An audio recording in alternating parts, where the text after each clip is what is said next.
History वगैरह के भी जो अरेंज हो पाए हैं, है ना। चलें आगे बढ़ें, बहुत बढ़िया। चलिए फिर शुरुआत करते हैं। वैसे सैटरडे को ऑफ रहने वाला था बट कल हमारा ऑफ हो गया था, तो आई थॉट के आज पढ़ाई शुरू कर देते हैं, ठीक है। इतनी बात क्लियर है। एक बार पोल लेकर के वही हैं बट अच्छे क्वेश्चंस हैं, ठीक। चलिए फटाफट से देखिए, फर्स्ट क्वेश्चन पढ़िएगा। 79% लोग ए ऑप्शन दे रहे हैं answer. Dash represents a specific time when children are particularly susceptible to certain kinds of stimuli in their environment, यानी डैश उस विशिष्ट समय को कहा जाता है जब बच्चे उनके वातावरण में खास प्रकार से उद्दीपन के प्रति विशेष रूप से ग्रहणक्षम होते हैं। दैट मीन्स जो भी स्टिमुलस एनवायरनमेंट में अवेलेबल हैं। मान लीजिए बच्चे के सामने एक ग्लास भी रखा हुआ है, मान लीजिए किसी ने कुछ बोला भी है, हर चीज़ पे उसका ध्यान है, जितने भी स्टिमुलस हैं वो उनके प्रति क्या है, सेंसिटिव है। तो सिंपल आंसर क्या हुआ, सेंसिटिव पीरियड्स। फिर भी बाकी के 3 ऑप्शंस तो पढ़ना जरूरी है। एक्सप्लिसिट पीरियड क्या होगा, जब वो एक्सप्रेस करने में बिजी है ना, स्टिमुलस पे ध्यान देना, दैट मीन्स वो सेंसिटिव है, उसके प्रति ग्रहणशील स्थिति में है। तो एक्सप्लिसिट तो तब होगा जब वो ग्रहण करने के बजाय एक्सप्रेस कर रहा हो। फिर आएगा प्लास्टिसिटी ड्यूरेशन, जी नहीं, प्लास्टिसिटी का मतलब इससे दूर दूर तक नहीं है। मेंटल स्टैग्नेशन, जी नहीं।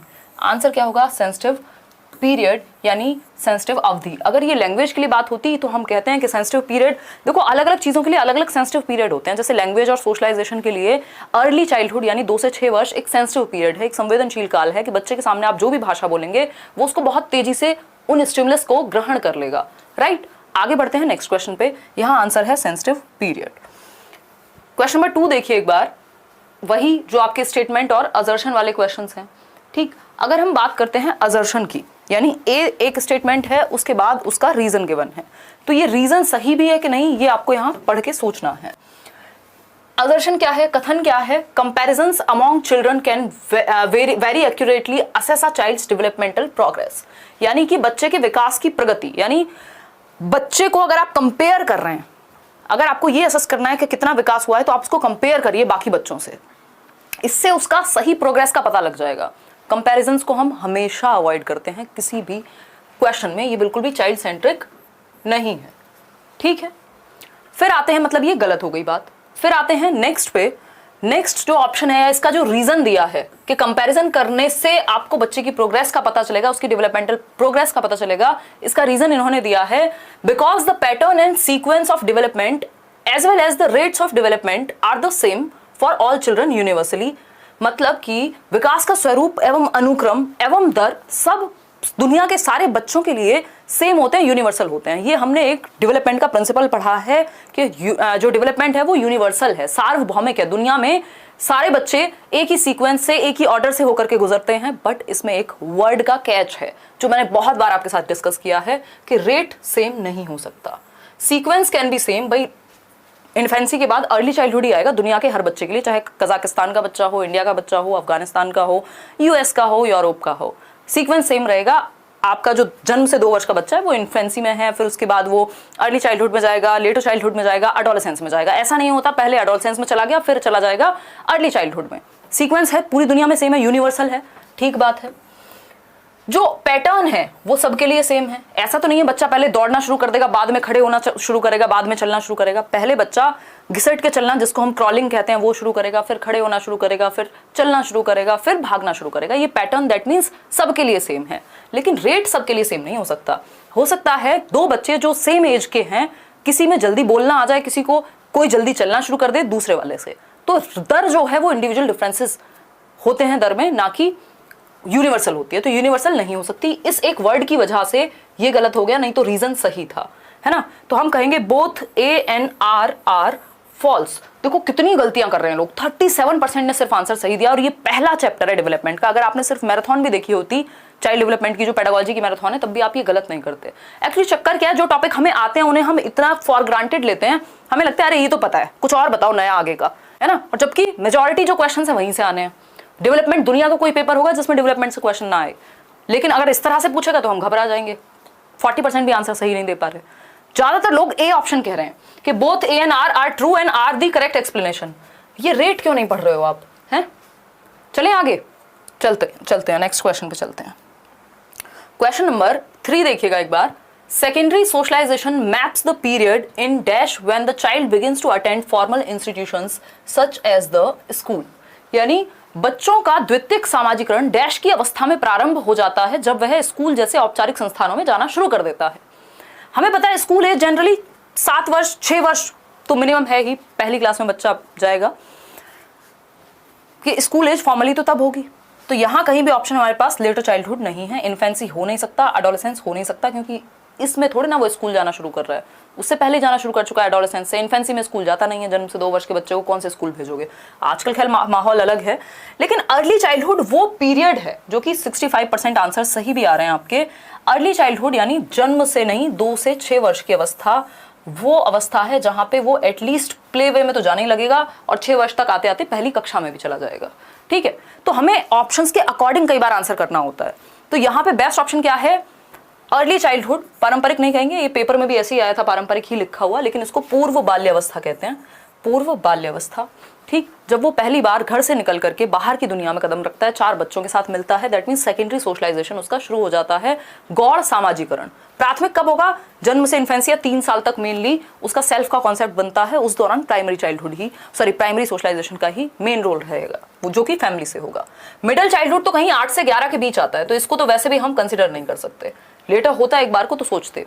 ठीक, तो अर्ली चाइल्डहुड इसका सही उत्तर रहेगा, क्योंकि रीजन ये सोशलाइजेशन के कॉन्टेक्स्ट में पूछा है। सोशलाइजेशन पहली बार घर से कब निकलेगा? प्रॉपर स्कूल से बच्चा वो आपका अर्ली चाइल्डहुड में निकलेगा। कब? प्ले वे में जाने के लिए, या फिर 6 वर्ष तक आते आते पहली कक्षा में जाएगा, राइट। बट स्कूल एज इसको नहीं कहते हैं, ये याद रखिएगा। 2 क्वेश्चन अलग अलग क्वेश्चन है। ठीक, आगे बढ़ेंगे 4th क्वेश्चन पे। देखिएगा एक बार, in which stage can children work with hypothetical statements and explore logical relationships between statements and have the ability to cope with abstractions such as proportions? Words पे फोकस कीजिएगा। proportions, रेशो proportion याद आ रहा है आपको? ठीक, abstractions अमूर्तता, ठीक, logical relationships किसके बीच में? एब्स्ट्रैक्शंस के बीच में। अगर सिर्फ लॉजिकल लिखा होता, हाइपोथेटिकल, ये वर्ड्स कहाँ याद आ रहे हैं? पियाजे की थियरी याद आ रही होगी आपको। सम पीपल कांट फोकस से हम याद रखते हैं SPCF, यानी sensory motor, pre operational, concrete operational और फॉर्मल ऑपरेशनल। जहां पे वर्ड एब्स्ट्रैक्शन आ जाए, जहां पे वर्ड हाइपोथेसिस आ जाए, परिकल्पना आ जाए, दैट मीन्स लास्ट स्टेज की रेशो प्रपोर्शन आ जाए, लास्ट स्टेज की बात हो रही है, जिसको हम फॉर्मल ऑपरेशनल स्टेज कहते हैं। 11 से 15 वर्ष अमूर्त अवस्था। 52% लोग सही दे रहे हैं इसका उत्तर, तो बढ़िया बात है। अगर सिर्फ लॉजिकल होता, यहाँ पे ये एब्स्ट्रैक्ट नहीं होता, हाइपोथेटिकल नहीं होता, सिर्फ लॉजिकल होता, तो लॉजिक सबसे पहले कॉन्क्रीट ऑपरेशनल में आता है 7 से 11 में। अगर होता तो आंसर फिर तब ये चला जाता। अभी आंसर क्या है? 11 से 15। ठीक है, ये सारी थियरीज यूट्यूब पे आपको अच्छे से कराई हुई हैं। डेली क्लास नहीं होती इसका मतलब ये नहीं है, हालांकि अब तो डेली शुरू हो गई है, कि आपके पास चीजें नहीं है पढ़ने को। 2000 वीडियो की अच्छी सी लाइब्रेरी है, अगर आप बहुत ढंग से पढ़ सकें, जिसमें 4 घंटे, 3 घंटे, 2 घंटे, कितने सेशंस हैं, उनको पढ़िए ठीक से। क्वेश्चन नंबर 5, जो लोग नए आए हैं उनकी बात हो रही है। क्वेश्चन नंबर 5 देखिएगा एक बार, जिनका यूपीटेट में अच्छा स्कोर हो वो लोग मेल कर दीजिएगा, है ना। 1-2 लोगों से इंटरेक्ट करने की मेरी पूरी कोशिश रहेगी। क्वेश्चन नंबर 5 देखिएगा, which of the following is a critic of Jean Piaget's theory, यानी जीन पियाजे की थियरी का क्रिटिक कौन है? बताइए एक बार। आलोचना कौन से वाक्य में हुई है, कौन से स्टेटमेंट में हुई है, किस ऑप्शन के थ्रू जीन पियाजे की थियरी को क्रिटिसाइज किया गया है, आलोचना हुई है। अब देखो, जिन लोगों ने पियाजे को ठीक से नहीं पढ़ा उनको दिक्कत होगी, क्योंकि उनको क्या चाहिए, हमसे तो सीधा सीधा सेंसरी मोटर स्टेज पूछ लो, हमसे तो प्री ऑपरेशनल पूछ लो, हमें घुमा के क्वेश्चन मत दो। और घुमा के क्वेश्चन नहीं देंगे तो फिर कंपटीशन कैसे बढ़ेगा, है ना। फिर तो वही क्वेश्चन आता रहेगा। और इस बार सीटेट में क्वेश्चंस डिफरेंट आए हैं, टॉपिक वही है लेकिन क्वेश्चंस डिफरेंट है, राइट। बहुत बढ़िया। देखिएगा एक बार, development of children is dependent on their socio cultural context. 41% ऐसा कह रहे हैं, चलिए ठीक है। चिल्ड्रन आर एक्टिव बीइंग्स, ऐसा तो पियाजे कहते हैं। ये क्रिटिसिज्म थोड़ी हुआ, ये आलोचना थोड़ी हुई, ये उनकी बुराई थोड़ी हुई, है ना। हमसे तो बुराई पूछी है, हमसे तो क्रिटिसिज्म पूछा है, क्रिटिक पूछा है, जहां आलोचना हुई हो। सी ऑप्शन है, children's thinking is qualitatively different from that of adults. बिल्कुल सही बात है, गुणात्मकता में अलग होती है बच्चे की थिंकिंग, बजाय के क्वालिटी की, बजाय के अमाउंट के। ये बात तो हम बहुत बार डिस्कस कर चुके हैं, 2-3 बार क्वेश्चन आ भी चुका है इस पे, कि क्वांटिटेटिव यानी क्वांटिटी सेम है, बच्चा सेम मात्रा में सोचता है, बस प्रकार अलग है, क्वालिटी ऑफ थॉट अलग है। हो सकता है आप 20-21 साल की उम्र में ब्रेकअप आपके लिए मुद्दा हो, एक 4 साल के बच्चे के लिए हो सकता है उसका खिलौना टूट गया, वो एक मुद्दा है, लेकिन सोचता वो भी है, सोचते आप भी हैं। दैट मीन्स क्वालिटी में अंतर है, क्वांटिटी इज सेम। फिर है D option, development of children takes place by their acting upon the environment. ये बात भी बिल्कुल सही है, और ये बात भी बिल्कुल सही है कि भाई बच्चे दुनिया की समझ अपने एनवायरमेंट में एक्टिवली नॉलेज को कंस्ट्रक्ट करके बनाते हैं। अब 37% आंसर हो गया ए ऑप्शन, जो कि सही है। बाकी लोग सारे गलत आंसर कर रहे हैं, जिन्होंने ए चूज किया है सिर्फ वही सही है, क्योंकि क्वेश्चन में आलोचना पूछी है। आलोचना क्या है? Development of children is dependent on their socio cultural context, यानी बच्चों का जो विकास है वो उनके सामाजिक सांस्कृतिक संदर्भ पर निर्भर करेगा। इस बात को पियाजे ने इग्नोर कर दिया। ये पियाजे की आलोचना हो गई कि आप समाज और संस्कृति को कैसे भूल जा रहे हैं। समाज और संस्कृति की तो बहुत बड़ा रोल है, इन्होंने बहुत इंपॉर्टेंट नहीं माना। थोड़ा बहुत 4 फैक्टर्स में सोशल इंटरेक्शन आ जाता है, बट महत्व इन्होंने नहीं दिया सोसाइटी और कल्चर को। ये कह रहे हैं बच्चा अपने एनवायरनमेंट पे एक्टिविटी करेगा, उसमें चाहे समाज आ जाए, चाहे कोई और चीज आ जाए, चाहे पेड़ हो, पौधे हो, कोई इंस्ट्रूमेंट्स हो, बट समझ का विकास वो खुद करेगा। जबकि वाइगॉस्की क्या कह रहे हैं कि सामाजिक सांस्कृतिक संदर्भ बहुत ही ज्यादा महत्वपूर्ण है। किसके लिए? बच्चे के विकास के लिए। हम अपने समाज, अपनी संस्कृति से बहुत कुछ सीखते हैं। कई लोग अपनी एज से भी आगे सीख लेते हैं, क्योंकि उनका जैसा इंटरेक्शन है, जिन लोगों के बीच वो रहते हैं, जिस समाज और जिस संस्कृति से वो आते हैं, बहुत कुछ उन्हें वहीं से सीखने को मिल जाता है। तो ए option is the right answer. क्योंकि क्रिटिसिज्म सिर्फ यही है, बाकी तीनों बातें तो पियाजे ने कही हैं। वो क्रिटिसिज्म थोड़ी है, वो तो सपोर्ट है एक तरह से। तो क्वेश्चन को पढ़ के समझना मतलब हाफ बैटल वॉन, आधी लड़ाई हमने लड़ ली अगर हमने सही क्वेश्चन समझ लिया पेडागोजी के अंदर एटलीस्ट। ठीक है जी यार, अच्छे अच्छे क्वेश्चंस कर रहे हैं हम। खुशी खुशी लाइक शेयर करो, एनर्जी बढ़ाओ। अब डेली मिलेंगे, मंडे टू फ्राइडे तो एटलीस्ट मिल ही रहे हैं हम लोग क्वेश्चंस के लिए। उसके अलावा तो जो भी करेंगे एक्स्ट्रा में करेंगे। जीन पियाजे and Lev Vygotsky have shifted the understanding of learning as a dash process to a dash process.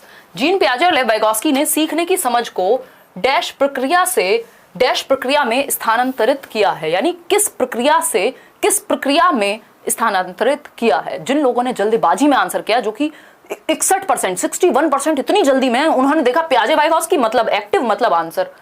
61% answer यही है, जो कि गलत है, बिल्कुल पूरे तरीके से गलत है।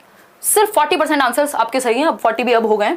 ठीक, पैसिव देखो लिखा हुआ है, सीखने की समझ को डैश प्रक्रिया से, यानी निष्क्रिय प्रक्रिया से, पैसिव प्रक्रिया से, निष्क्रिय प्रक्रिया से सक्रिय प्रक्रिया में स्थानांतरित किया है, यानी ट्रांसफर किया है, ट्रांजिशन किया है। किससे किस में?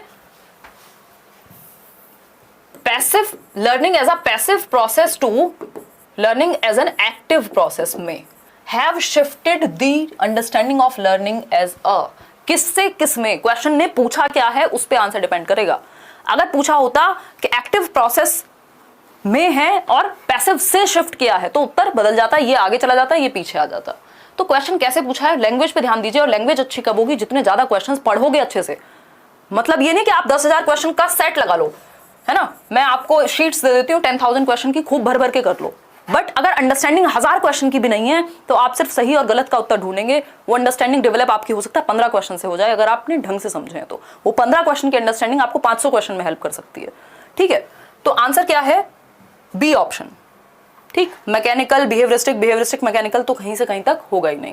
क्वेश्चन नंबर 7 देखिए, according to Lev Vygotsky the basis of learning is, यानी लर्निंग का आधार क्या है वाइगॉस्की के अनुसार। वाइगॉस्की की 3 चीजें हैं, सोसाइटी, कल्चर, लैंग्वेज, यानी समाज, संस्कृति और भाषा। बताइए एक बार क्या सही उत्तर हो सकता है? फटाफट से आंसर कीजिए। Social interaction, reinforcement, drill and practice changes in the structures of schemas. Schemas की बात पियाजे कर रहे हैं। ठीक, ड्रिल एंड प्रैक्टिस, बस आंख बंद करके प्रैक्टिस कराते जाओ, ना ऐसा पियाजे कह रहे हैं ना ऐसा वाइगॉस्की कह रहे हैं। रीइंफोर्समेंट बिहेवियरिज्म का कॉन्सेप्ट है, व्यवहारवाद का कॉन्सेप्ट है कि बच्चों को गुड वेरी गुड कहो। इनका मेन कॉन्सेप्ट कौन सा है? समाज, संस्कृति और भाषा। जब भी वाइगॉस्की दिखे, इन तीनों में से 99% चांस है एक आंसर होगा। सोशल इंटरेक्शन के बच्चा अपने समाज के साथ अंतः क्रिया करेगा, अन्योन्य क्रिया करेगा और सीखेगा। राइट, जब आप 4 लोगों में बैठ के बात कर रहे हैं, आप बहुत कुछ सीख रहे हैं, इसलिए तो हम स्कूल भेज रहे हैं बच्चे को, नहीं तो वो किताबें घर पे भी पढ़ाई जा सकती थी। कि सोशल इंटरेक्शन होगा। A option is the right answer, सामाजिक अंतःक्रिया। क्वेश्चन नंबर 8 देखिएगा एक बार। At which stage of Lawrence Kohlberg's moral development, Lawrence Kohlberg का नैतिक विकास के सिद्धांत के अनुसार, do individuals believe that society needs to update the rules over time, यानी समाज में नियमों को टाइम के अनुसार, समय के अनुसार बदला जाना चाहिए। अगर नहीं बदला जाएगा तो क्या होगा, सती प्रथा हमेशा चलती रहती, कभी भी पुनर्विवाह की बात ही नहीं होती। भारत में या दुनिया में अगर हम बात करें तो एजुकेशन को हम कभी कहते ही नहीं कि लड़कियां भी जाएंगी वहां पढ़ने, या जो अभी चेंजेस हम देख रहे हैं कि आर्मी में भी अलाउ कर रहे हैं हम, या जो पायलट्स हैं वो बन रही हैं लड़कियां, ये सारी चीजें कभी होती ही नहीं, है ना। मतलब समाज में नियमों में परिवर्तन लाने की जरूरत है, समय के अनुसार बदलते। देखो सोसाइटी चेंज हो रही है, ऐसा तो नहीं है सोसाइटी कोई स्टैटिक चीज है कि कभी परिवर्तन नहीं होगा। टाइम के साथ सोसाइटी चेंज हो रही है, लोग चेंज हो रहे हैं, म्यूजिक चेंज हो रहा है, किताबें आपकी या कल्चर, बहुत सारी चीजें चेंज होती हैं, और change is the law of nature. हम ऐसी बात करते हैं कि परिवर्तन जीवन का नियम है, तो सोसाइटी में भी चेंजेस आने की जरूरत है। जो कल गलत माना जाता था हो सकता है वो आज सही माना जाए, है ना। लेकिन ये कौन सा लेवल है जिसके अनुसार ये बात कही गई होगी। 47% लोग आंसर सही दे पा रहे हैं, वो है C option, social order maintaining orientation. Social order maintaining orientation. यार इस पे ना, इसको एक बार चेक करने की जरूरत है, क्योंकि social contract orientation should be the right answer, है ना। क्योंकि सोशल ऑर्डर मेंटेनिंग क्या कहता है कि समाज में एक ऑर्डर बना रहे, इसलिए हम नियमों का पालन कर रहे हैं, ठीक। हालांकि इसमें दूसरा एक जो पर्सपेक्टिव है वो ये हो सकता है कि उन नियमों को जरूरत पड़ने पे चेंज किया जा सकता है ना।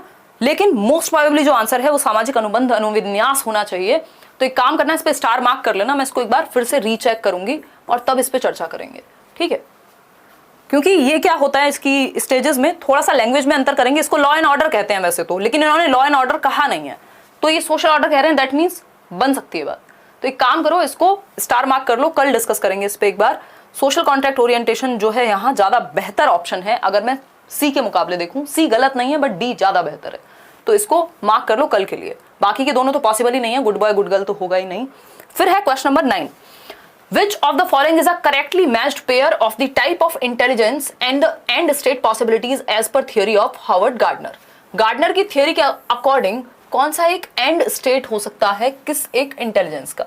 यानी 4 ऑप्शंस हैं, हर एक ऑप्शन में एक टाइप की इंटेलिजेंस दी हुई है। गार्डनर ने 8 प्रकार की इंटेलिजेंस के बारे में बात की है, मल्टीपल इंटेलिजेंस, बहुबुद्धि के सिद्धांत में। तो अगर हम बात करें, पहला ऑप्शन है लॉजिको मैथमेटिकल का एंड स्टेट पॉसिबिलिटी अकाउंटेंट बनना होगी। देखो लॉजिको मैथमेटिको चाहिए होगी अकाउंटेंट में, लेकिन ये एंड स्टेट है ऐसा पता नहीं। फिर बी ऑप्शन पढ़ लेते हैं, स्पेशल इंटेलिजेंस, स्थानिक बुद्धि, एंड स्टेट क्या है, एथलीट। जी नहीं, ये बॉडीली काइनेस्थेटिक में होगा। बॉडीली काइनेस्थेटिक, जिसका बॉडी पे पकड़ है वही तो एथलीट बनेगा। स्पेशल क्या हो सकता है, जिसको दिशाओं का ज्ञान हो, जिसको मैप का ज्ञान हो, है ना, वो नेविगेटर बन सकता है, वो स्कल्पचर बन सकता है ना, कार्टोग्राफर बन सकता है जो नक्शा बनाते हैं। लेकिन एथलीट का क्या संबंध है स्पेशल से, वो बॉडीली काइनेस्थेटिक है। इंटेलिजेंस लिंग्विस्टिक जो इंटेलिजेंस है उसकी एंड पॉसिबिलिटी क्या है, नेविगेटर की, बिल्कुल भी नहीं, है ना। लिंग्विस्टिक से तो या तो पोइट बनेंगे, ऑथर बनेंगे, वक्ता बनेंगे, ठीक। इंटेलिजेंस थर्ड है, इंटरपर्सनल का एंड स्टेट है डांसर। इंटरपर्सनल का नहीं, ये भी बॉडीली काइनेस्थेटिक में आएगा जो आपका डांसर है। इंटरपर्सनल में आपके काउंसलर्स, टीचर्स, पॉलिटिशियंस, ये सब आ सकते हैं कि लोगों के बीच अच्छे हैं। तो यहां जो बेहतर ऑप्शन है वो है ए ऑप्शन। बट इस क्वेश्चन में सीटेट ने सबको फ्री नंबर दिए हैं। उन्होंने कहा है, उन्होंने आंसर दे दिया 9, दैट मीन्स सबको फ्री मार्क है, क्योंकि लॉजिको मैथमेटिको भी कोई बहुत अच्छा ऑप्शन नहीं है अकाउंटेंट के साथ, है ना। एक्चुअली अकाउंट लिखा है उन्होंने, अकाउंटेंट भी नहीं लिखा, ठीक। तो ये इससे बेहतर एंड स्टेट्स अवेलेबल हैं, that means they have given the answer 9, that means free number for all. तो अगर इसमें बाकियों से बेहतर हो सकता था तो ए हो सकता था, अदरवाइज कोई और ऐसा आंसर नहीं है जिसको हम सही कह दें, ठीक है। अंतःस्थिति अनुपालन बुद्धि का प्रकार है, शारीरिक गति संवेदनात्मकता, ठीक है। अंतःस्थिति अनुपालन सी ऑप्शन आपका, लिंग्विस्टिक एंड स्टेट। गायक नहीं होगा, ये इन्होंने यहाँ पे, अच्छा हिंदी में ऑप्शन अलग है और इंग्लिश में अलग है, ये भी एक रीजन हो सकता है, ठीक है। बुद्धि का प्रकार भाषिक है, अंतःस्थिति क्या होगी, लेखापाल। स्थानिक मतलब ये इन्होंने उधर अलग दे दिया, इधर अलग दे दिया। वास्तुकार, यहां पे सही थी बात। शारीरिक गति संवेदनशीलता में गायक नहीं होगा। प्राकृतिक अंतःस्थिति में शिक्षक नहीं होगा, ठीक। बुद्धि का प्रकार भाषिक, अंतःस्थिति अनुपालन, संभावना क्या है, लेखापाल। एक बार को ठीक हो सकता था ये, बट यहाँ पे जो सबसे बेहतर आंसर है वो यही है, बी। अगर हिंदी में देखें तो ये ऑप्शन दोनों में अलग है। इसमें जो थोड़ा सा क्लोज ऑप्शन था वो ए था, इसमें जो बेहतर ऑप्शन है वो बी है, ठीक है। इन्होंने गलत ही दे दिया, ये क्वेश्चन ही गलत दिया है सीटेट ने ऑफिशियल पेपर में, तो इसलिए सबको नंबर मिला है इस क्वेश्चन का, सो डोंट वरी। आगे बढ़ लेते हैं, पहले एक बार देख लेते हैं कि गार्डनर कह क्या रहे हैं। इस बार गलतियां तो हुई हैं पेपर में। अगर हम बात करें, और ये तो ये 8 प्रकार हैं गार्डनर के। विजुअल स्पेशियल, पेंटर बन सकते हैं, है ना, पेंटर बन सकते हैं आप स्कल्पचर बन सकते हैं, दिशाओं का जिनको ज्ञान हो, कार्टोग्राफर बन सकते हैं, विजुअल स्पेशल मेमोरी जिनकी अच्छी होती है, लिंग्विस्टिक वर्बल वाले मैथ्स में, साइंस में, इन सब में अच्छा कर सकते हैं, सॉरी लिंग्विस्टिक वर्बल वाले स्पीकिंग में अच्छा करेंगे, ठीक। फिर आता है इंटरपर्सनल, इंटरपर्सनल लोगों के बीच अच्छे होंगे जैसे काउंसलर या टीचर्स। इंट्रापर्सनल जो खुद को बेहतर समझें, फिलोसोफर्स हो सकते हैं। नेचुरलिस्टिक जो नेचर यानी गार्डनिंग वगैरह में अच्छे होंगे। बॉडी काइनेस्थेटिक आपके डांसर्स हो गए, एथलीट्स हो गए। म्यूजिकल इंटेलिजेंस जो म्यूजिक को कंपोज कर सकें, बना सकें। लॉजिकल मैथमेटिकल जो है ये है आपका साइंटिस्ट वाला और मैथमेटिशियन वाला। लिंग्विस्टिक वर्बल आपका भाषा से संबंधित है, यानी भाषा पे अच्छी पकड़ होगी, आप लिख अच्छा पाएंगे, समझ अच्छा पाएंगे लैंग्वेज को, है ना, इवन यूज भी अच्छे से कर पाएंगे। तो ऑथर वगैरह भी यहाँ आ सकते हैं, टीचर्स भी आ सकते हैं, ठीक। आगे बढ़ते हैं, ये कुछ 8 प्रकार हैं गार्डनर की बुद्धि के। क्वेश्चन नंबर 10 देखिए, इन अ चाइल्ड सेंटर्ड एजुकेशन, यानी बाल केंद्रित शिक्षा में, प्रोग्रेसिव एजुकेशन, बाल केंद्रित शिक्षा, जॉन डुई याद आ रहे होंगे, या बहुत सारे लोग हैं मॉन्टेसरी मानती हैं, फ्रॉबेल मानते हैं इस तरह की एजुकेशन को। आंसर कीजिएगा फटाफट से। पहला ऑप्शन है gives direction while the learners follow blindly, यानी टीचर डायरेक्शन देगा और बच्चे आंख बंद करके फॉलो करेंगे, ये तो टीचर सेंटर्ड बन गई। Understands the child and the process of learning in a socio constructivist manner, ये बात थोड़ी बेहतर लग रही है कि टीचर क्या करेगा, बच्चे को समझेगा और लर्निंग की प्रोसेस जो है वो सामाजिक सांस्कृतिक मैनर में कंस्ट्रक्टिविस्ट होगी, रचनावादी होगी, यानी बच्चा क्या करेगा, एक्टिवली कंस्ट्रक्ट करेगा मीनिंगफुल लर्निंग को। फिर है सेट्स आर रिजिड, रिजिड नहीं कर सकते आप करिकुलम, स्टैंडर्ड हो गया सबके लिए, जबकि फ्लेक्सिबल होना चाहिए, डायनामिक होना चाहिए। Uses assessment to rank the student, देखो ये रैंक करना, बच्चे को लेवल करना, ये सब नेगेटिव बातें हैं, ये हमें नहीं करना एज टीचर्स, ठीक है।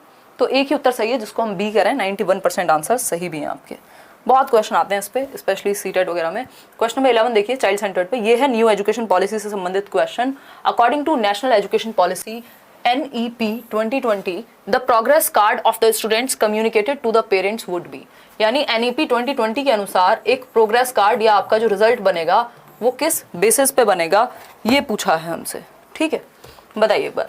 Based on norm reference testing, यानी नॉर्म रेफरेंस होता है कि फर्स्ट कौन आ रहा है ना, किसकी रैंक सबसे ज्यादा है, वो नॉर्म रेफरेंस टेस्ट है, ठीक। फिर है बेस्ड ऑन क्राइटेरिया रेफरेंस, ये है कि 33% बस पास कौन हो जा रहा है उस बेसिस पे बनाएंगे।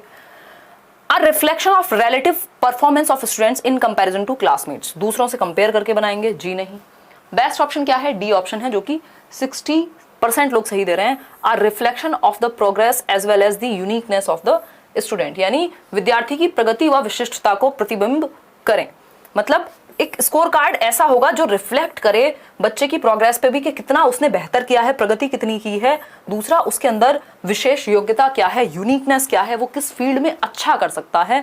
360 डिग्री रिपोर्ट कार्ड की बात हुई है किसमें, न्यू एजुकेशन पॉलिसी में, और यही सबसे बेहतर ऑप्शन है, क्योंकि बच्चे के अंदर क्या विशेष है, दूसरे से कंपेयर करके क्या होगा, फर्स्ट कौन आ रहा है उससे क्या होगा। रिपोर्ट कार्ड ऐसा होना चाहिए जो बच्चे के बारे में यूनिकनेस को लेकर के आए, और दूसरा उसकी प्रोग्रेस पहले से कितनी बेहतर हुई है इसको लेकर के आए। देखो आप बच्चे को खुद से कंपेयर कर सकते हैं औरों से करने के बजाय, ठीक। देखिएगा एक बार, ये मिनिस्ट्री ऑफ एजुकेशन ने कहा भी है न्यू एजुकेशन पॉलिसी में जो होलिस्टिक प्रोग्रेस कार्ड होगा, यानी सर्वांगीण प्रगति कार्ड जिसको हम कह रहे हैं, वो क्या होगा, स्टूडेंट्स को हम सभी एस्पेक्ट में इवेल्युएट करेंगे, will be evaluated on cognitive, affective and psychomotor. Cap याद है ना आपको, BS ब्लूम का, बेंजामिन सैमुअल ब्लूम कहते हैं ना, कॉग्निटिव स्किल्स दिमाग से संबंधित, उसके दिमाग को भी इन्वॉल्व करे ऐसा रिपोर्ट कार्ड हो, उसके इमोशंस किस तरफ है, और साइकोमोटर फिजिकली वो किस तरह से कनेक्टेड है चीजों से। आगे बढ़ेंगे नेक्स्ट क्वेश्चन की तरफ। नेक्स्ट क्वेश्चन है आपका क्वेश्चन नंबर 12, राइट।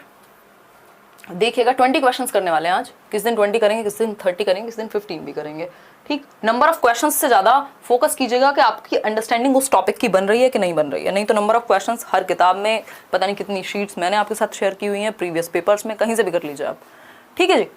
चलिए एक बार फटाफट से आंसर कीजिए, फिर आगे बढ़ेंगे। करियर विल लिंक नीचे डिस्क्रिप्शन में मिल जाएगा भाई, खुश और स्वस्थ रहें, हिंदी भाषा का प्रयोग करें। ठीक है योगेश जी, कर लेंगे। हेलो मैम, कैसे हो आप? मैंने आपकी क्लास कब से ज्वाइन की थी? कुछ पूछना चाहता हूँ, उसका जवाब नहीं मिला। CTET 82 नंबर है, क्या मैं क्वालिफाइड हूँ? अगर OBC से हैं तो, है ना। जनरल में 90 मार्क्स चाहिए। और जो CTET का बैच जिन्होंने लिया हुआ है ना करियर रूल पे, मेरा इस वीक थर्सडे और फ्राइडे 2 दिन क्लास होगी मेरी आपके साथ, तो टेंशन मत लीजिएगा। बाकी टीचर्स की आपकी डेली हो रही है। To ensure retention of students from socio economically disadvantage, और इस बार थोड़ा नई तरीके से पढ़ेंगे, पेपर में चेंजेस हुए हैं।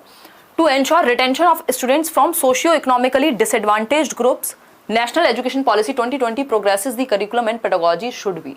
यानी कि वो बच्चे स्कूल में रहें। रिटेंशन का मतलब क्या है? स्कूल छोड़ के ना जाएं, बच्चे रहें जो सामाजिक और आर्थिक रूप से पिछड़े वर्ग से हैं, जो कमजोर हैं, जो गरीब हैं, एक तरह से सामाजिक या सांस्कृतिक रूप से किसी भी रूप में वंचित हैं। डिसएडवांटेज मतलब वंचित हैं, जिनको बहुत ज्यादा इज्जत नहीं मिल पा रही, या जो एक जगह रुक नहीं पाते, अलग अलग घूमते रहते हैं। ऐसी भी तो बहुत सारे लोग हैं ना जो ट्रैवल करते रहते हैं, जिनका कोई एक ठिकाना नहीं है, कोई घर नहीं है। तो न्यू एजुकेशन पॉलिसी इनके लिए किस तरह के करिकुलम और किस तरह के टीचिंग मेथड यानी पेडागोजी की बात करेगी। सेंटर्ड अराउंड एग्जाम्स, जो परीक्षाओं पे केंद्रित हो। परीक्षाओं पे केंद्रित होने से किसका भला हुआ है? आज तक पता नहीं कितने लोग डिग्री लेके घूम रहे हैं जिनको नॉलेज का के नहीं पता। फिर है सेंटर्ड अराउंड टेक्स्ट बुक्स, यानी कि टेक्स्ट बुक्स के अराउंड हो। देखो, ना तो एग्जाम्स लर्निंग का कोई पैमाना है, ना टेक्स्ट बुक लर्निंग का कोई पैमाना है। एंगेजिंग हो पेडागोजी, यानी मेथड्स जो हैं वो एंगेजिंग हो। करिकुलम ऐसा बने जिसमें एंगेज करने का मौका मिले, बच्चे को एक्टिव रहने का मौका मिले। कॉन्टेक्चुअल हो, बच्चे के संदर्भ के अनुसार हो। वो बच्चा जिसको AC जिसने कभी देखा नहीं, अगर आप उसको एग्जाम्पल AC का देंगे, कैसे कनेक्ट करेगा? दैट मीन्स संदर्भ में पढ़ाइए। ऐसे अपना लेक्चर ऐसा बनाइए जिसमें हर तरह का बच्चा कनेक्ट कर पाए। ठीक है, तो संदर्भित होने चाहिए जो लेक्चर्स हैं आपके, एंगेजिंग होनी चाहिए क्लास, एक्टिव फील करे वो, उसको मजा आए सीखने में, इस तरह की क्लास आपकी होनी चाहिए। स्टैंडर्ड एंड यूनिफॉर्म कभी नहीं होगा, ये ध्यान रखिएगा। यूनिफॉर्म और स्टैंडर्ड का मतलब सबके लिए सेम, जबकि करिकुलम सभी के लिए सेम नहीं हो सकता। आप इक्वालिटी की बात कीजिए, लेकिन इक्विटी की भी बात कीजिए। इक्वालिटी होता है सबको बराबर रखना, इक्विटी होता है नीड के अनुसार किसी को इंपॉर्टेंस देना। ठीक, तो यूनिफॉर्म नहीं हो सकता, सबको एक डंडे से नहीं हाँक सकते। चाइल्ड सेंटर्ड बात जब भी की जाएगी, देखो ये ऐसे ऑप्शंस हैं, आपको देख के पता लग रहा होगा जो न्यू एजुकेशन पॉलिसी के क्वेश्चंस आए हैं वो ऐसे क्वेश्चंस हैं, अगर आप थोड़ा सा अपनी समझ से या NCF वगैरह आपने पढ़ा हुआ होगा तो आपके आंसर सही हुए होंगे। ठीक है, 65% आंसर C है, जो कि सही भी है। इसका सही उत्तर C ही है।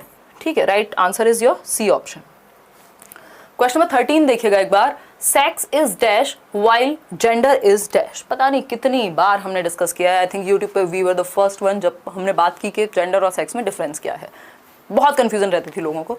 ठीक, सेक्स की अगर हम बात करें तो ये क्या है? बायोलॉजिकल एंटिटी है, सारी दुनिया जानती है। ठीक है, ये जैविक है, ये हमारी बायोलॉजी से संबंधित है। इसमें हमारा कोई खास रोल नहीं है कि हमने बनाया है, समाज ने बनाया है, ऐसा तो नहीं है ना। While gender is socially constructed, आपका एक टॉपिक भी है gender as a social construct, लिंग एक सामाजिक भूमिका के रूप में। ठीक, तो एक सोशल कंस्ट्रक्ट है क्या? जेंडर समाज के द्वारा बनाया गया है, जो हम मेल फीमेल की बात कर रहे हैं। ए option is the right answer, जो कि आप लोग दे भी रहे हैं, है ना। 87% लोग आंसर्स अपने ए ही मार्क कर रहे हैं आंसर को, जो कि सही है। सेक्स बायोलॉजिकली सोशली नहीं हो सकता, बायोलॉजिकली होगा। कल्चरली नहीं हो सकता, सेक्स बायोलॉजिकल होगा। सेक्स सोशली हो ही नहीं सकता, तो बाकी तीनों ऑप्शंस तो वैसे ही हट जाने थे। ठीक है, आगे बढ़ेंगे। क्वेश्चन नंबर 14 देखिएगा एक बार। क्वेश्चन नंबर 14 देखिएगा। Which of the following tools should be used by the teachers to assess children, यानी किन टूल्स को यूज किया जाना चाहिए बच्चों का आकलन करने के लिए। भाई असेस करने के लिए भी तो टूल्स होने चाहिए जो ज्यादा इंटरेस्टिंग हो, हैं। लाइक शेयर करो यार, खुशी खुशी 4000 लोग जुड़ गए हैं, सिर्फ 2600 लोग लाइक कर रहे हैं। कहाँ लेके जाओगे ये लाइक का बटन, है? पैसा भी नहीं लगता है ये तो।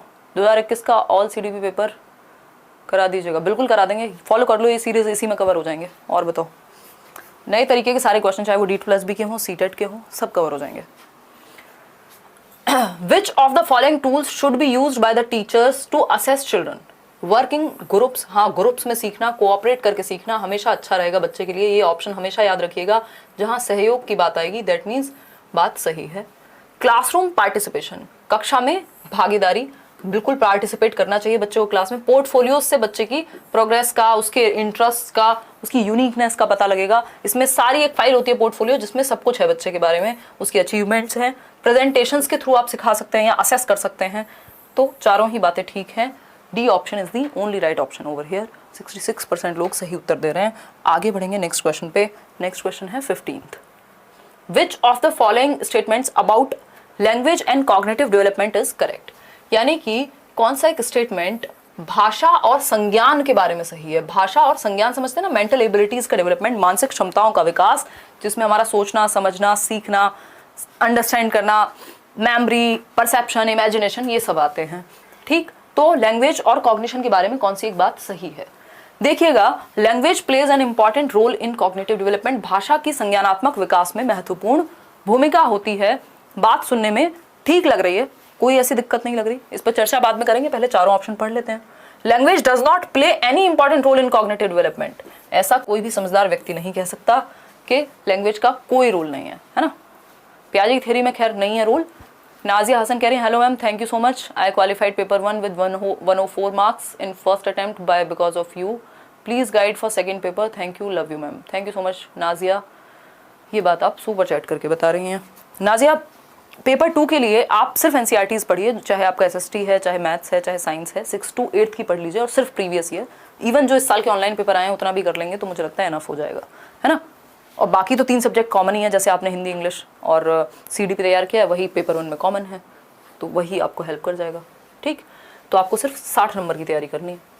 Language hinder the process of cognitive level. Language कैसे बाधा बन सकती है संज्ञानात्मक स्तर में?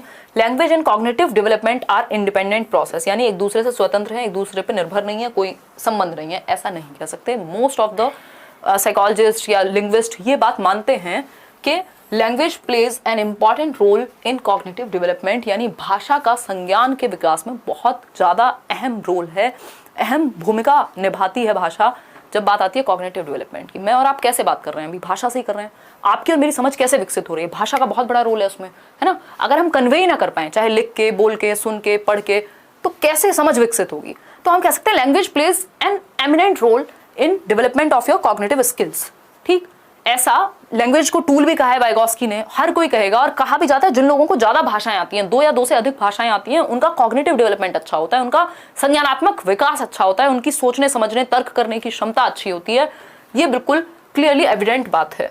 ए option is the right answer. आगे बढ़ेंगे क्वेश्चन नंबर 16 पर। क्वेश्चन नंबर 16 क्या कहता है, पढ़िएगा एक बार। क्वेश्चन नंबर 16 है, which of the following has been promoted by right of persons with disabilities act, यानी RPWD एक्ट 2016, जिसमें 21 डिसेबिलिटीज बताई गई हैं और बहुत सारी बातें हुई हैं। ठीक है,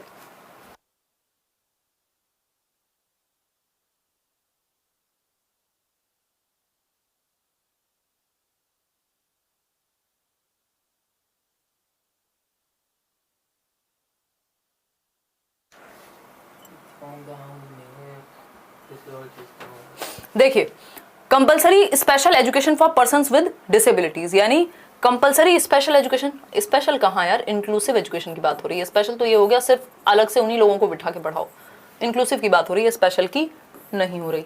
फिर है discrimination in assessing entitlement based on disabilities, भेदभाव थोड़ी करेंगे आप, है ना। फिर है denial of rights to education. क्यों भाई, आप कौन होते हैं कि डिनाई कर देंगे, आप एजुकेशन का ही राइट नहीं है ऐसे बच्चों को। सिर्फ लास्ट ऑप्शन बचता है equality and non discrimination in all phrases spheres of life, यानी कि right of persons with disabilities, जो भी पर्सन्स विद डिसेबिलिटीज हैं, जो भी दिव्यांग लोग हैं, उनको अधिकार हो किसका, इक्वालिटी और नॉन डिस्क्रिमिनेशन का, उनके साथ भेदभाव ना हो, उनके साथ समानता का व्यवहार हो, ये उनका अधिकार है in all spheres of life. चाहे वो मेट्रो में जाएं, चाहे वो एग्जाम देने जाएं, चाहे वो नौकरी में जाएं, उनके साथ इक्वालिटी एंड डिस्क्रिमिनेशन को मतलब हटा के रखेंगे। हम एक तरह से कहेंगे कि इक्वालिटी एंड नॉन डिस्क्रिमिनेशन का फोकस होना चाहिए हमारा। D option is the right answer. A option बिल्कुल भी सही नहीं है जो लोग आंसर कर रहे हैं। स्पेशल एजुकेशन नहीं होगा, ये विशिष्ट शिक्षा नहीं दी जानी चाहिए दिव्यांग को, इंक्लूसिव दी जानी चाहिए, सबके साथ सिखाएंगे आप। स्पेशल एजुकेशन का मतलब होता है 4 बच्चे हैं जिनको देखने में दिक्कत है, उनको अलग थलग कर दिया। सेक्लूड नहीं करना, इंक्लूड करना है। ठीक है, पहले आप इंक्लूसिव एजुकेशन का एक बार चैप्टर पढ़ लीजिए, प्लेलिस्ट में गिवन है, लेट्स लर्न पे ही। क्वेश्चन नंबर 17 देखिएगा एक बार। क्वेश्चन नंबर 17 है, inclusive education helps in meeting the needs of, यानी समावेशी शिक्षा। समावेशी शिक्षा का मतलब क्या है, एजुकेशन फॉर ऑल, सभी के लिए शिक्षा। एजुकेशन फॉर ऑल यानी सभी के लिए शिक्षा चाहे किसी को कोई दिक्कत है या बहुत ज़्यादा बढ़िया है सीखने में, सबके लिए शिक्षा, सबका ध्यान रखा जाएगा। तो इंक्लूसिव एजुकेशन किन की नीड्स को मीट करेगी? हर एक बच्चे की, रिलीजियस माइनॉरिटी की। भाई क्यों सिर्फ रिलीजियस माइनॉरिटी को? एजुकेशन फॉर ऑल का मतलब है ईच एंड एवरी स्टूडेंट के नीड को, उसकी आवश्यकता को, प्रत्येक विद्यार्थी की आवश्यकता को ध्यान में रखेगी समावेशी शिक्षा। फिर है स्टूडेंट्स विद डिसेबिलिटीज ओनली। क्यों सिर्फ डिसेबिलिटी के लिए थोड़ी है, सभी तरह के बच्चों के लिए, चाहे आप गिफ्टेड हैं, आप स्पेशल हैं, कुछ भी है, एवरेज हैं। स्टूडेंट विद गिफ्टेडनेस ओनली, ऐसा भी नहीं है, तो गिफ्टेड बच्चा भी आएगा। एजुकेशन फॉर ऑल का मतलब हो गया हर तरह का बच्चा शामिल है। 91% आंसर्स आपके सही हैं। 3 क्वेश्चंस और हैं, उनको और कर लेते हैं। चलिए आगे बढ़ते हैं क्वेश्चन नंबर 18 पे। Dyscalculia is primarily associated with difficulty in what? यानी जो डिसकैलकुलिया है उसको किसके साथ एसोसिएट करेंगे? या मुख्य तौर पे डिसकैलकुलिया में, देखो कोई भी डिसेबिलिटी है उसमें सिर्फ एक चीज अफेक्ट नहीं होती, और भी चीजें अफेक्ट हो जाती हैं, लेकिन प्रीमैरिली मुख्य रूप से कौन सी चीज आपकी अफेक्ट होगी? किसमें? डिसकैलकुलिया के अंदर। Reading the text, performing mathematical calculations, critical thinking या कम्युनिकेशन स्किल्स। कैलकुलिया का मतलब ही है कैलकुलेशन, गणना। इसको गणन दोष कहा जाता है। गणना में समस्या, कैलकुलेशन में समस्या। रीडिंग क्या है? डिसलेक्सिया है, डिसकैलकुलिया नहीं है। Mathematical calculations, yes right. Dyscalculia calculation से संबंधित है, मैथमेटिक्स से संबंधित एक विकार है। ठीक है, बच्चे को ऐड करने में, सब्ट्रैक्ट करने में, है ना, मतलब जो भी मैथमेटिकल कैलकुलेशंस हैं उनको परफॉर्म करने में दिक्कत होगी, राइट। अब आता है क्रिटिकल थिंकिंग। क्रिटिकल थिंकिंग ये थिंकिंग से संबंधित नहीं है, कम्युनिकेशन से रिलेटेड होगा, अफेजिया या डिस्फेजिया। ठीक, थिंकिंग स्किल्स का ऐसा सच होता नहीं है कोई। B option is the right answer, जो हमारे पेपर में पूछा जाता हो। आगे बढ़ेंगे, क्वेश्चन नंबर 19 देखिएगा एक बार। क्वेश्चन नंबर 19 देखिए। क्वेश्चन नंबर 19 है, which of the following practice will hinder the successful inclusion of students with speech the language disorders? यानी कि इनमें से कौन सी एक प्रैक्टिस या कौन सा एक ऑप्शन प्रॉपर सक्सेसफुल इंक्लूजन नहीं होने देगा? इंक्लूजन का मतलब क्या? सभी बच्चों को या सभी तरह के बच्चों को इंक्लूड करना, मतलब सभी बच्चों को इंक्लूड करने में बाधा बनेगा। लैंग्वेज डिसऑर्डर्स से संबंधित बच्चों को इंक्लूड करने में बाधा कौन सा ऑप्शन बनेगा? Break tasks and assignments to short easy to manage steps, ये बात तो सही है, बाधा थोड़ी बनेगा ये। ठीक, discourage the use of visual to support expressive language skills.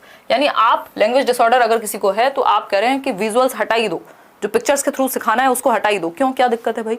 Expressive रखो लेकिन विजुअल को क्यों हटाना है? तो डिस्करेज नहीं कर सकते, ये बात गलत है। फिर है use of pre planning strategies for oral and return task. हाँ, प्री प्लान कर सकते हो आप ऐसे बच्चों के लिए। Reduce auditory and visual distractions in the classroom. हाँ, ऐसे डिस्ट्रैक्शन नहीं रखने जिससे बच्चे का ध्यान भटके, तो डिस्ट्रैक्शन नहीं रखना। B option is the only right answer over here, क्योंकि बात हो रही है कि भाषा विकार वाले विद्यार्थियों के लिए सफल समावेशन में बाधा कौन उत्पन्न करेगा? तो सफल समावेशन में बाधा कौन बनेगा?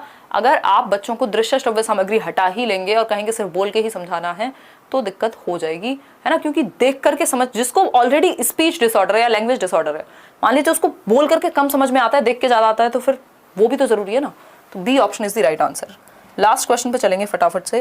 क्वेश्चन नंबर है 20th। In order to cater to the needs of students with giftedness a teacher should avoid. यानी कि अगर आपको गिफ्टेडनेस के साथ जो बच्चा है, गिफ्टेडनेस समझते हैं जिसका मेंटल एबिलिटी, जिसका IQ बेहतर है या ज्यादा है ना, 120 या उससे भी ज्यादा, इवन 130 140 तक भी कई लोग कहते हैं, अलग अलग साइकोलॉजिस्ट अलग अलग बताएंगे, एटलीस्ट 120 से ऊपर है तो गिफ्टेड है ऐसा बच्चा। गिफ्टेड का मतलब ये है एक्सेप्शनल है, वो जल्दी सीखता है, क्यूरियस बहुत ज्यादा है ना, मेमोरी बहुत अच्छी है, क्यूरियोसिटी ज्यादा है, ये सारी चीजें। Allowing students to pursue independent projects, ठीक बात है। बात हो रही है क्या अवॉइड करना है गिफ्टेड बच्चे को सिखाते समय जिसका मेंटल लेवल ज्यादा है, तो ठीक है बच्चे को आप इंडिपेंडेंट प्रोजेक्ट करने देंगे क्योंकि वो खुद से बहुत कुछ कर पाता है। Considering flexibility for curriculum acceleration, हाँ सही बात है कि फ्लेक्सिबिलिटी होनी चाहिए, अगर जरूरत है आपको लग रही है तो आप एक्सिलरेट करा सकते हैं, मतलब एक क्लास छुड़वा सकते हैं या इस तरह की चीजें करने का ऑप्शन होने चाहिए कि उसकी नीड के अनुसार। इंप्लीमेंटिंग अ यूनिडायमेंशनल करिकुलम, देखो यूनिडायमेंशनल का मतलब क्या होता है? सेम या सिंगल डायमेंशन, मल्टी डायमेंशनल होना चाहिए करिकुलम, सिंगल नहीं होना चाहिए। ये यूनी जो वर्ड है ये सिंगल है, सिंगल से नहीं काम चलेगा क्योंकि सिंगल डायमेंशन रखा तो दैट मीन्स आप सारे उसके जो एस्पेक्ट हैं उनको केटर ही नहीं कर पाएंगे, है ना। बहुआयामी होना चाहिए, मल्टी डायमेंशनल होना चाहिए, ना कि यूनिडायमेंशनल, किसी भी बच्चे के लिए, हमेशा याद रखिएगा।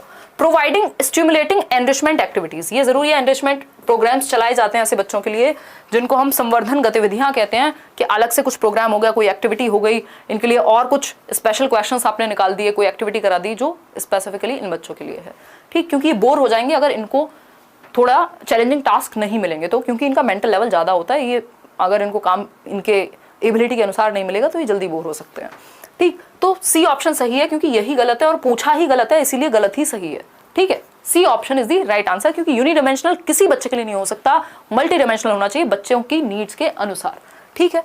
अब होपफुली आपको ये 20 क्वेश्चन ने दिमाग खोला होगा, आप सारे ऑप्शन समझ पाए होंगे, सिर्फ 20 क्वेश्चन के आंसर